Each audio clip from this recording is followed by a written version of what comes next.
स्वागत है। चलिए रुख करते हैं खबरों का। पश्चिम बंगाल और असम में आज से चुनावी महासंग्राम का आगाज हो गया है। दोनों राज्यों के विधानसभा चुनाव के पहले चरण के लिए मतदान जारी है, जिसमें कई प्रमुख उम्मीदवारों की किस्मत दांव पर लगी है। दोनों राज्यों में पहले चरण में पंजीकृत मतदाताओं की संख्या 1.54 करोड़ से अधिक है। पश्चिम बंगाल की 30 सीटों पर आज पहले चरण का मतदान जारी है। पहले फेज के लिए सभी राजनीतिक दलों ने कड़ी तैयारी की, गहन चुनाव प्रचार किया और एक एक वोटर के घर जाकर वोट भी मांगा। चुनाव मैदान में कुल 191 उम्मीदवार हैं और 73 लाख वोटर उम्मीदवारों के भाग्य का फैसला करने वाले हैं। आज जंगल महल इलाके में मतदान है। इस इलाके में 5 जिले बांकुड़ा, पुरुलिया, झारग्राम, पूर्व और पश्चिम में मेदिनीपुर आते हैं। उधर असम की 126 सदस्यीय विधानसभा की 47 सीटों पर पहले चरण में मतदान हो रहा है। इस चरण में अधिकतर सीटों पर सत्तारूढ़ बीजेपी एजेपी गठबंधन, कांग्रेस नीत विपक्षी महागठबंधन और नवगठित असम जातीय परिषद के बीच त्रिकोणीय मुकाबला होने के आसार हैं। कोविड-19 नियमों का पालन सुनिश्चित करने के लिए मतदान का समय 1 घंटा बढ़ाया गया है।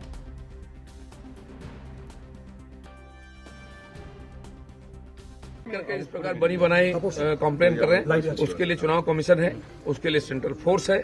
सीधा जाके कंप्लेन करें और सेंट्रल फोर्स लोगों को बोल रहे चलिए आपको वोट हम दिलाते हैं, और नहीं करके वो जाके उल्टा अभियोग करें। मीडिया आज बहुत सक्रिय, हर चीज सामने आती है, ला रहे हैं। विशेष करके आप लोग जो सेंटर से आए हैं, इसके चलते आप लोगों को टारगेट बनाया जा रहा है। यहाँ के पुलिस जो उनके इशारे पर काम करती थी, आज नहीं करे, उनको पता चल गया परिवर्तन हो रहा है, इसे उनको टारगेट किया जा रहा है। ऐसा यहाँ तक कि सेंट्रल फोर्स को भी किया जा रहा है प्रेशर में लाने के लिए। कोई आज प्रेशर में नहीं है। आज ममता बनर्जी और टीएमसी प्रेशर में है, इसलिए इस प्रकार हरकत कर रहे हैं। तो पश्चिम बंगाल विधानसभा चुनाव के पहले चरण के तहत 5 जिलों की 30 सीटों के लिए मतदान जारी है। मतदान शुरू होने के 2 घंटे बाद ही हिंसक झड़पों की खबरें भी आना शुरू हो गईं। पूर्वी मिदनापुर में एक मतदान केंद्र पर फायरिंग हुई, जिसमें 2 सुरक्षाकर्मी घायल हो गए। पूर्वी मिदनापुर के भगवानपुर विधानसभा क्षेत्र के सतसामल में शनिवार सुबह मतदान शुरू होने से पहले गोलीबारी हुई, जिसमें 2 सुरक्षाकर्मी घायल हो गए। बीजेपी जिला अध्यक्ष अनूप चक्रवर्ती ने आरोप लगाया कि टीएमसी से जुड़े लोग अरकोला पंचायत क्षेत्र में लोगों को डराने की कोशिश कर रहे हैं। पश्चिमी मिदनापुर से बीजेपी के उम्मीदवार समित दास ने आरोप लगाया है कि ग्रामीण इलाकों में कुछ जगह टीएमसी के लोग अशांति फैलाने की कोशिश कर रहे हैं। टीएमसी कार्यकर्ताओं ने बूथ नंबर 266, 267 पर 7 से 8 की संख्या में प्रवेश कर मतदाताओं को प्रभावित करने की कोशिश की। टीएमसी लोगों को डरा धमका रही है।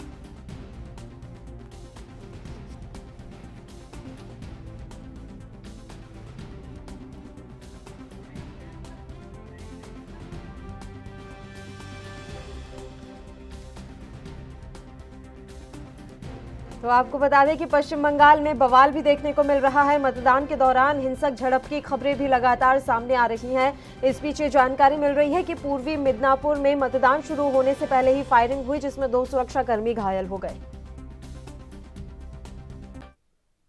इस मसले पर चर्चा की शुरुआत करेंगे, लेकिन उससे पहले एक छोटे से ब्रेक के लिए रुक रहे हैं, फौरन हाजिर होंगे।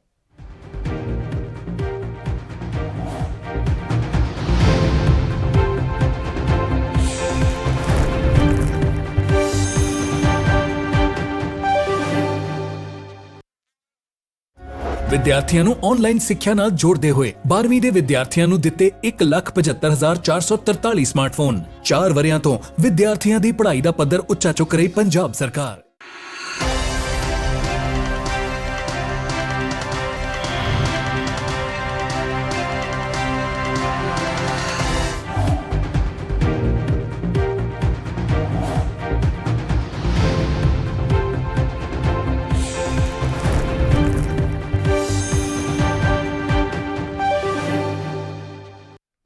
ब्रेक के बाद एक बार फिर से आप सभी का स्वागत है। पश्चिम बंगाल और असम में लगातार मतदान जारी है। इस बीच बंगाल में बवाल देखने को मिल रहा है।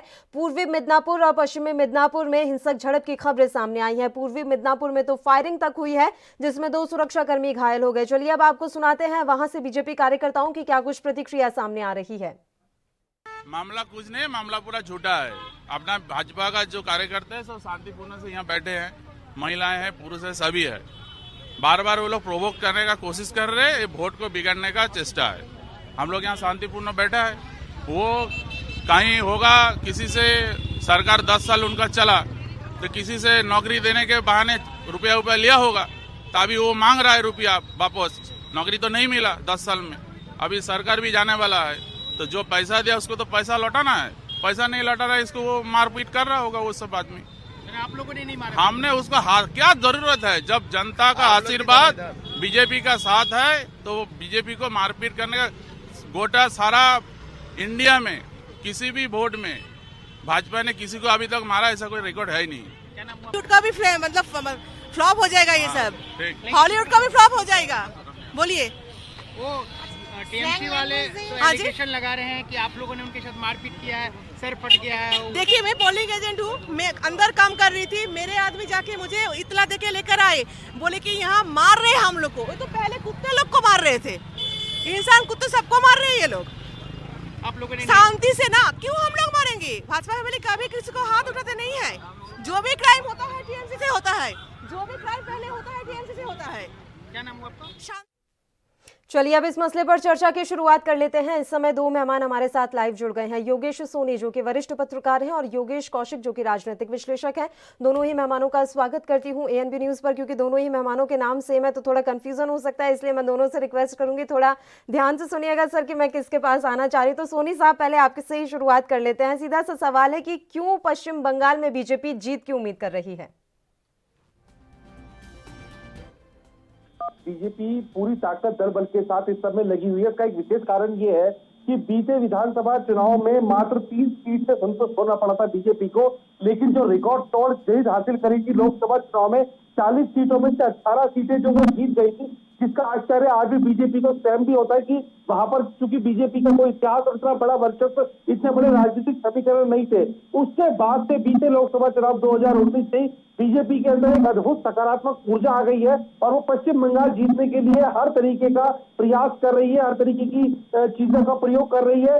क्योंकि जब इतना बड़ा वोट बैंक एकदम बढ़ा और मात्र इतने कम समय में, जो बहुत आश्चर्य करने वाला मामला था, उसमें राजनीतिक पंडित और राजनीतिक विशेषज्ञ भी आश्चर्यचकित हो गए थे कि जो वोट बैंक आखिर बढ़ा इतना प्रतिशत, उसके पीछे क्या कारण रहा। तो एकदम लोकसभा चुनाव, विधानसभा चुनाव में 294 में से मात्र 3 सीट और बीते लोकसभा चुनाव में 40 में से 18 सीटें, ये बहुत बड़ा मैजिकल फैक्टर है। और तब से ही पश्चिम बंगाल पे बीजेपी ने चढ़ाई कर रखी है और उनके अंदर एक पॉजिटिव एनर्जी है, उसी के आधार पर वो अपनी जीत तय करते हैं, हासिल तय करते हैं। हालांकि देखिए, ये चुनाव है, कब कहा किसके साथ क्या हो जाए कुछ नहीं पता, अंतिम निर्णय तो चुनाव के बाद ही हम बता सकते हैं।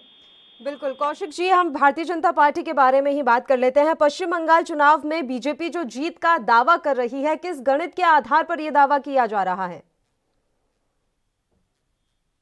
उसी हिसाब से आपको पूरा बता देता हूँ। 2016 में जो चुनाव हुए थे विधानसभा, उसमें टीएमसी को जिस एरिया की आज हम बात कर रहे हैं, जिस एरिया में अभी चुनाव हो रहे हैं, मैं उनकी भी बता देता हूँ और ओवरऑल भी बता दूंगा। इस एरिया में पिछली बार जब विधानसभा चुनाव हुए तो टीएमसी को यहाँ पे 27 सीटें मिली थी और 50% वोट मिला था, 50% वोट था उसका, ठीक है। कांग्रेस को मिली थी सिर्फ 2 सीटें और 6% वोट मिला था। लेफ्ट को मिली थी 28% और वो सीट सिर्फ 1 मिली थी। और बीजेपी को यहाँ पे 8.67% वोट मिला, ठीक है, और सीट एक भी नहीं थी इस एरिया में जिसकी हम बात कर रहे हैं, जहाँ पे आज चुनाव है। अब ड्रास्टिकली कैसे, एक जैसा सोनी जी ने बोला, ड्रास्टिकली एकदम ऐसा जंप लिया है बीजेपी ने कि 2019 में जो चुनाव होते हैं उसमें टीएमसी का वोट परसेंट जो विधानसभा में 50% था, वो गिर के 42% हो जाता है, 42%, और बीजेपी का वोट परसेंट हो जाता है 46%। और अगर ये विधानसभा जहाँ 30 जगहों पे हो रहे हैं, इनमें टीएमसी को जो बढ़त है वो सिर्फ 10 सीटों पे थी और बीजेपी को बढ़त 20 सीटों पे थी। तो अब बीजेपी के दिमाग में ये आ गया कि ये एरिया हम जीत सकते हैं, क्योंकि पार्लियामेंट में इनकी बढ़त यहाँ पे ज्यादा थी। लेकिन मैं इसको राजनीतिक तौर पे एकदम क्लियर कर देता हूँ। अगर मैं ऐसे मान के चलता हूँ तो हरियाणा का चुनाव आप चेक कर लीजिए कि हरियाणा में 10 की 10 सीटें थी, 70 से ऊपर जो इन्होंने नारा दिया था, अब की बार 75 पार, वो इसलिए दिया था कि ये 78 सीट के आसपास विधानसभा में ऊपर थे। तो लेकिन अल्टीमेटली जब विधानसभा हुआ तो नतीजे क्या है, 40 सीटों पे रह गई है, ठीक है, क्योंकि विधानसभा अलग होता है, पार्लियामेंट अलग होता है। और बीजेपी का एक अपना चुनाव लड़ने का तो अपना स्टाइल है ही है, वो पूरी ताकत झोंक देते हैं। आज भी मोदी जी, अभी मैं आपको इसी एरिया का बता देता हूं थोड़ा सा, बतवा समुदाय है एक वहां पे बंगाल में, जिनका एक मंदिर है बांग्लादेश के अंदर। मोदी जी आज उस मंदिर पे गए हुए हैं मतलब मोदी जी बैठ के वहां से भी चुनाव प्रचार करते हैं, मतलब वो कोई मौका छोड़ते नहीं है। चलो उनको लिबर्टी है, ये वो कर सकते हैं, वो कर रहे हैं, तो वो कोई भी चीज ऐसी नहीं छोड़ते हैं कि जहां से उनको वोट मिल सके। और अभी जो लड़ाई झगड़े का आप जिक्र कर रहे थे, अगर आप बंगाल का इतिहास देखें तो जब कम्युनिस्ट आए थे तो कम्युनिस्टों के यहाँ पे भी झगड़े होते थे। कम्युनिस्ट के बाद जब ममता जी आई तो ममता जी की बाकायदा पिटाई की गई थी, और एक बार नहीं कई बार रोड पे भी की गई थी, और वहां की एक बिल्डिंग है वहां पे भी की गई थी। तब ममता जी ने कहा था कि आज के बाद मैं यहाँ जीत के आऊंगी वरना नहीं आऊंगी। तो ये इनका पुराना इतिहास है। मैं नहीं समझ पाता कि डेमोक्रेसी के नाम पे वहां पे ये जो आप बात करते हैं ना पेट्रोल बम और ये वहां पुरानी, बहुत पुरानी परंपरा है। बिल्कुल, ये तो हमने देखा है पश्चिम बंगाल में हिंसा की परंपरा काफी पुरानी है, लंबे समय से वहां पर हिंसक झड़प की जो खबरें हैं वो लगातार सामने आती रही हैं, लेकिन राजनीति का स्तर गिरता जा रहा है, ये कहना गलत नहीं होगा। आप दोनों से रिक्वेस्ट करूंगी आप लगातार हमारे साथ जुड़े रहिए, एक छोटे से ब्रेक के लिए बुलेटिन में रुकना है, फौरन हाजिर होंगे।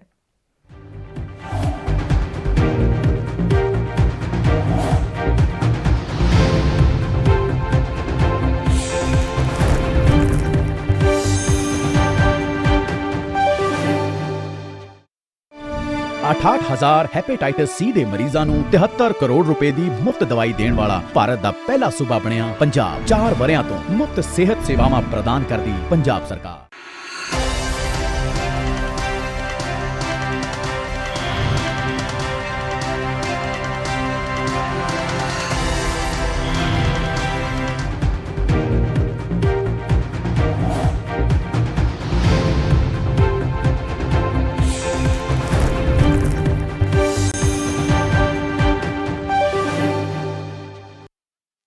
ब्रेक के बाद एक बार फिर से आप सभी का स्वागत है। असम और पश्चिम बंगाल में प्रथम चरण के लिए मतदान लगातार जारी है। वहां पर अभी भी बूथ पर मतदाताओं की भारी संख्या देखने को मिल रही है। राहत की बात यह है कि लोग घरों से निकल रहे हैं, बढ़ चढ़कर मतदान के इस पर्व में हिस्सा ले रहे हैं। हमारे साथ दोनों मेहमान लगातार जुड़े हुए हैं। सोनी साहब, मैं आपका रुख करना चाहूंगी। सर, असम और पश्चिम बंगाल में जो चुनाव हो रहे हैं, क्या इन चुनावों का असर केरल पर पड़ेगा? जी देखिए, हर लगभग राज्य की स्थिति जो होती है वो अलग चीजों पर आधारित होती है। जैसा भी अभी मेरे साथी मित्र कौशिक जी ने बताया, देखिए जो लोकसभा चुनाव है ये जिसको बोलते हैं कि ये जैसे लोकसभा चुनाव नेशनल मुद्दों पे होते हैं या इंटरनेशनल प्रभाव भी इनका पड़ता है। जो विधायकी या पार्षदी का मतलब लोकसभा विधानसभा का और जो छोटे चुनाव होते हैं ये क्षेत्र की जरूरत और उसके हिसाब से होते हैं। तो हर चुनाव का एक वर्गीकरण होता है। इसकी बहुत सारे तमाम उदाहरण हैं, जैसे भी कौशिक साहब ने बताया हरियाणा को लेके। अगर हम दिल्ली के संदर्भ में बात करें तो पिछली भी सारी सीटों पे, लोकसभा सीटों पे बीजेपी का कब्जा था, इस बार भी सारी सीटों पे बीजेपी का कब्जा है। और विधानसभा में हमने जो दोनों परिणाम देखे, जहां मोदी लहर जबरदस्त थी वहां पर आम आदमी पार्टी ने कब्जा करा, और चूंकि दूसरी बार भी ऐसा लग रहा था कि यहाँ पर कांग्रेस आपका बीजेपी कम बैक कर सकती है, वहां पर भी वो कम बैक नहीं कर पाई।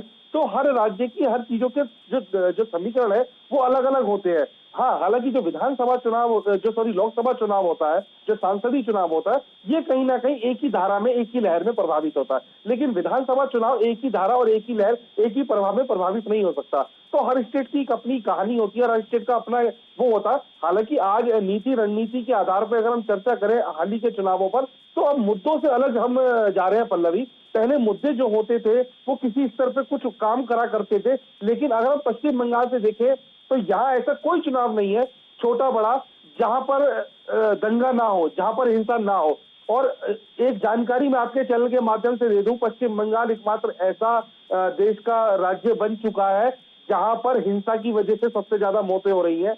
यहाँ पर वर्चस्व की लड़ाई में लोग अपनी जान गंवा रहे हैं।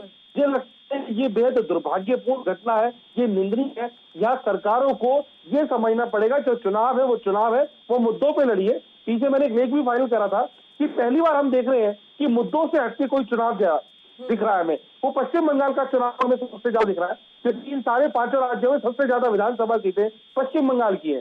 तो कोई इसको अपने वजूद पे ले रहा है, कोई अपने वर्चस्व पे ले रहा है, लेकिन ये कहानी लोकतंत्र के लिए, ये कहानी समाज और ये दुनिया के लिए एक बेहद घटिया, बेहद दुर्भाग्यपूर्ण है। क्योंकि चुनाव आप अपने मुद्दों पे जीतिए, अपनी बातों पे, अपने तथ्यों पे जीतिए। जहां वर्चस्व की लड़ाई आती है और उस वर्चस्व की लड़ाई में बेचारे कार्यकर्ता, तमाम कार्यकर्ता, सैकड़ों लोगों की लंबी फेहरिस्त बनती जा रही है मरने वालों की, वो बेहद दुर्भाग्यपूर्ण है। उनको ये समझना होगा यहाँ कार्यकर्ताओं को। मैं आपके चैनल से एक भावनात्मक अपील करूंगा, जो लोग चैनल देख रहे हैं, देखिए पार्टी का कार्यकर्ता बनिए, सहयोगी बनिए, सब कुछ कीजिए, लेकिन पीछे अपना परिवार है, उसको आप अपनी जान को दांव पे लगा के पार्टी के लिए जान देके या अभी इस तरीके की जो आप अकाल मृत्यु बुला लेते हैं, ये कहीं ना कहीं आपकी दुनिया के लिए बहुत बेकार और बहुत दुर्भाग्यपूर्ण होता है। तो मुझे लगता है जो आज के जो चुनाव है वो चुनाव बिल्कुल एक राजनीति से परे, मतलब ये तो एक तरीके से एक ऐसा समय आ गया है पल्लवी कि हम राजनीति कम और एक वर्चस्व की लड़ाई ज्यादा देख रहे हैं। तो कहीं ना कहीं आप पार्टियों को, कार्यकर्ताओं को, दलों को समझने की जरूरत है। चुनाव तथ्यात्मक रूप से लड़िए और निश्चित तौर पे जो आपके मुद्दे जनता को पसंद आते हैं आप वो लीजिए। आप इन चीजों को खरीदना, अभी पीछे पश्चिम बंगाल में था तो वहां पर मैंने खबर करी थी, मैंने देखा था कि वहां पर किस कदर वोटर को खरीदे जा रहे थे। तो एक वोटर से मेरी ऐसी चर्चा हुई तो उसने मुझे ये बताया कि बहुत अच्छा उन्हें जवाब दिया कि आज हमें ये वाली दारू पिलाता है या इतना पैसा देना चाहता, कोई कल हमें सुबह ज्यादा देगा तो करेंगे। तो हालांकि ये बात चैनल पे बोलते थे, लेकिन इसकी कड़वी सच्चाई हमें भली बात ही पता है और मेरे साथी भी इस बात से मुस्कुरा के साथ समर्थन करेंगे कि जो चुनाव है वो चुनाव इस कदर, ये हम अभी देखिए उत्तर प्रदेश में पंचायत चुनाव हो रहे हैं, इस पंचायत चुनाव को अभी स्टार्ट हो गए हैं। तो मैंने यहाँ देखा पहले से यहाँ पर तमाम चीजें, पहले यहाँ पर जो अवैध शराब ये चीजें पकड़ी जाती हैं। तो आज राजनीति जो है ना वो कूटनीति के आधार पर तो बिल्कुल नहीं चलती, केवल अपने आप का शक्ति प्रदर्शन करना। खासकर ममता बनर्जी की अगर मैं चर्चा करूं, मैं यहाँ किसी पार्टी का पक्ष या बुराई नहीं कर रहा, वो हर चीज को अपने वजूद पे ले लेती है, वर्चस्व पे ले लेती है। तो मुझे लगता है कि अगर आपने काम करा है, और हम क्यों भूल जाते हैं, कभी लेफ्ट का सफाया करके आप आई थी, आप 2 बार से देश, आप राज्य की कमान संभाल रही है। अगर आपकी पार्टी, अगर आपको और आपकी पार्टी में दम होगा तो निश्चित तौर पर लोग आपको स्वीकार करेंगे, जैसा कि दिल्ली में अरविंद केजरीवाल को करा। तमाम चीजें रही, आरोप प्रत्यारोप खूब लगे, अगर लोगों को समझ में आया तो उन्होंने अरविंद केजरीवाल को चुना। भाई दिल्ली की जनता ने ये बात स्पष्ट कर दी थी कि हमें भैया स्टेट में तो आप चाहिए और सेंट्रल में हमें बीजेपी चाहिए। तो ऐसे ही मैं बीजेपी की पश्चिम बंगाल की जनता से कहना चाहता हूं कि अगर आपको जहां जो चाहिए वो कीजिए, लेकिन यह पार्टियों को समझना पड़ेगा कि किसी का अकाल मृत्यु का कारण ना बने।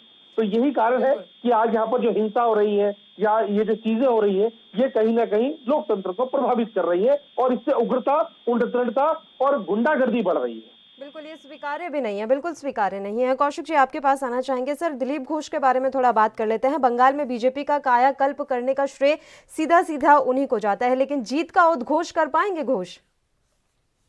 देखिए, मैं वहां पे थोड़ा सा बाद में जाऊंगा। ये मुद्दा जो छेड़ा, ये बहुत अच्छा आपने छेड़ा था, उसको भी मैं थोड़ा एक्सप्लेन कर दूं। एक्चुअली क्या है कि लेफ्ट पार्टी और राइट पार्टी, ये 2 विंग हैं पूरे दुनिया के अंदर, और ये दोनों एक्सट्रीमिस्ट हैं। एक लेफ्ट का एक्सट्रीमिस्ट है, एक राइट का एक्सट्रीमिस्ट है। जबकि हमारा धर्म भी, हमारा देश भी ये बोलता है कि हमें मध्यम मार्गी रहना चाहिए। और वैसे भी अगर आप ध्यान से सोचें तो मध्यम मार्ग ही एक रास्ता ऐसा होता है जहां सबके सॉल्यूशन निकाले जा सकते हैं। अब मैं आ रहा हूं तो थोड़ा सा आगे बढ़ के इधर चले जाते हैं बंगाल की तरफ। बंगाल के अंदर जो मेरा आकलन बोल रहा है, अभी जो ये आज के दिन जहां चुनाव हो रहे हैं, ये 4 डिस्ट्रिक्ट हैं जो आते हैं इसके अंदर। एक आता है झारग्राम, एक आता है पुरुलिया, एक आता है बांकड़ा, एक आता है मेदिनीपुर। और इनके अंदर जो सीटें हैं, उन सीट्स को जो मैंने अपने आकलन में या अपने सोर्सेज से जहां से मैंने पता किया है, जैसे योगेश सोनी जी हैं, पत्रकार बंधु हैं, इनको भी पास आती होंगी खबरें, ऐसे ही मेरे भी सोर्सेज हैं अपने। तो उन सोर्सेज से जो मैं ढूंढ रहा हूं, तो वो सोर्सेज मेरे ये कह रहे हैं कि जो पार्लियामेंट के अंदर 10 टीएमसी हो गई थी और 20 बीजेपी हो गई थी, वो बिल्कुल उलट हो गया। अब इनमें 20 सीट्स के अंदर बिल्कुल उलट हो जाएगा, और रादर जो थर्ड फ्रंट है वो भी 3-4 सीटें ले रहा है यहाँ पे, जिसमें कांग्रेस को भी मिलेगी और लेफ्ट को भी मिलेगी, जो मिलके चुनाव लड़ रहे हैं। ये ऐसा वहां का रुझान मेरा बता रहा है। तो मेरा पर्सनल मानना अभी तक का ये है, हालांकि प्रेडिक्ट मुझे नहीं करना चाहिए, अभी नहीं, अभी पूरा चुनाव चलने दीजिए, क्योंकि पता नहीं चुनाव के बीच में कब क्या हो सकता है, हो जाएगा। पर अभी मुझे नहीं लगता कि बीजेपी इस पोजीशन में आ सकती है कि वो सरकार बना ले। हालांकि बीजेपी इस चीज की मास्टर है, एक्सपर्ट है कि उनके 10, 20, 15 अगर कम पड़े तो वो खरीद, वो बेच, उसको ले आओ घर से, उसको उठवा दो, सीबीआई के रेड मरवा दो, ये इसकी तो एक्सपर्ट है। लेकिन वहां गैप बहुत ज्यादा रहने वाला है। ये जो दिखा रहे हैं अखबार वगैरह, इन्होंने किसी ने 100 भी दिखाए 100 वोटर, एससी वोटर ने 100 से 120 के आसपास बीजेपी की दिखाई है। मुझे नहीं लगता कि वो वहां तक पहुंचने वाले हैं। और जिसको बिल्कुल नेग्लेक्ट कर दिया गया है, कांग्रेस और इसको क्या नाम है, कम्युनिस्ट को, वाम को, ये बिल्कुल नेग्लेक्ट होने वाला नहीं है। ये भी करीब 30 प्लस सीट ले सकता है। तो जैसे ही 30 प्लस वो लेगा, तो इसमें कोई दो राय नहीं कि ममता की मैं मान लूं पिछली बार 200 थी, 200 में से 30 तो वो माइनस होती हैं। हालांकि पिछली बार कांग्रेस और कम्युनिस्ट के पास ज्यादा सीटें थी, ठीक है, लेकिन बीजेपी गेन करेगी, इसमें कोई दो राय नहीं, बहुत अच्छा गेन करेगी, इसमें भी कोई दो राय नहीं, क्योंकि पूरा का पूरा बीजेपी का मंत्रिमंडल, पूरा का पूरा ताकत, पूरा का पूरा पैसा, सब कुछ तो उन्होंने वहां पे लगा दिया है। और जब जब अभी जो मैं कह रहा था, जिससे मुझे बहुत बुरा लगता है, बहुत अफसोस होता है कि जब जब आपकी ये लड़ाइयां होती हैं या लड़ाइयों वाली बातें होती हैं जिनमें हत्याएं होती हैं, मतलब एक आदमी की जिंदगी की कीमत समझिए आप। मैं इसको जोड़ के देखता हूं कि जो सद्दाम की पार्टी थी इराक के अंदर, वो बास पार्टी हुआ करती थी, उनके अगेंस्ट जो होते थे वो सत्ता परिवर्तन कैसे करते थे कि एक दूसरे को जान से मार देते थे। तो अब अगर हमारे यहाँ पे लोकतंत्र अगर है, हमारे पास वोटिंग राइट है, तो आप वोट की राइट का इस्तेमाल कीजिए। जैसा योगेश सोनी जी ने कहा, मैं 100/100 उनसे सहमत हूं कि आप किसी के भी प्रशंसक होइए, उनके साथ खड़े होइए, लेकिन कभी भी अहिंसा का सहारा जो है वो बिल्कुल हिंसा का सहारा ठीक नहीं है। अहिंसा का जो है वही हमारा देश जो है चाहता है और उसी को पसंद भी करते हैं। अगर आप हिंसात्मक होते हैं तो कोई आपको पसंद भी नहीं करेगा, रादर देश हमारा खराब भी हो जाएगा। तो मेरी भी रिक्वेस्ट सबसे यही है कि आप अहिंसा का सहारा लेके आप जितनी लड़ाई लड़ सकते हैं लड़िए। बिल्कुल, एएनबी न्यूज भी बार बार यही अपील करता है कि हिंसा की जगह कहीं नहीं होनी चाहिए। कम से कम हमारे देश में तो हिंसा की जगह बिल्कुल ही नहीं है। हमारा तो अतीत भी ऐसा नहीं रहा है कि कभी हिंसा के पक्ष में हम रहे हों, बावजूद इसके इस तरह की घटनाएं सामने आ रही हैं। देश का दुर्भाग्य है। सर, समय की कमी है इसलिए मैंने आपको टोका, माफी चाहूंगी उसके लिए। फिलहाल आप दोनों ही मेहमानों का शुक्रिया अदा करूंगी, आप तमाम चर्चा के लिए हमारे साथ जुड़े। तो आपको बता दें कि पश्चिम बंगाल और असम में मतदान लगातार जारी है। इस बीच कहीं कहीं से हिंसक झड़प की खबरें सामने आ रही हैं। अब ये तो आने वाला वक्त ही बताएगा कि जीत का सेहरा किसके सर सजता है। इसी के साथ इस बुलेटिन में इतना ही। मुझे दीजिए इजाजत। देश प्रदेश के तमाम ताजा और अहम खबरों के लिए आप देखते रहिए एएनबी न्यूज। नमस्कार।